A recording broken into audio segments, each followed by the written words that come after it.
guy is stacking bodies. I'm telling you, if he wasn't district attorney, there'd be over a dozen people still alive today. He's an absolute disgrace. His policies are getting people killed.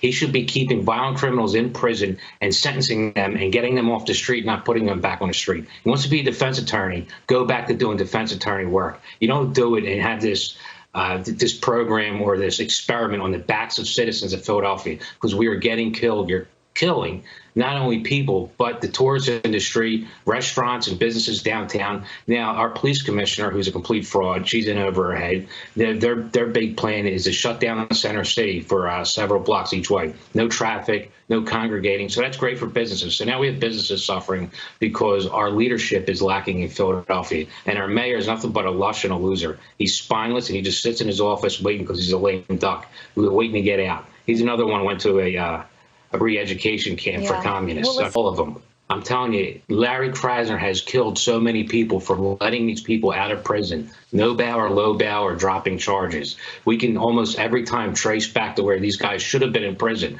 but instead they're out here robbing. And the carjackings are exploding, and no one wants to talk about the reason why. That's because they're juveniles doing it. So a juvenile can go out and carjack someone, point of gun, and they're going to be back on the street in 5 or 6 hours. So why not do it again? Because there's no consequences, none at all. They're getting put right back on the street. And that's why crime is exploding. Most of these are people under the age of 18. And Krasner, I guarantee you, none of them were NRA members. They all used handguns. There's no rifle use. You know, we definitely have to look at, especially in the 90s with the Bill Clinton and the Joe Biden crime plans that put especially minorities in prison for nonviolent offenses, small drug offenses for 30, 40 years. And even more. I mean, we need to do something about that. I believe President Trump did.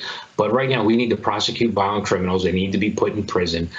We need to get drug addicts the help that they need, the treatment. You can go down Kensington Avenue right now, and it is an absolute it's beyond words. They're shooting. You can go down Kensington Avenue. They're shooting heroin by the dozens in the street. You can see this. It's terrible. If you're not prosecuting crime, it's going to keep going.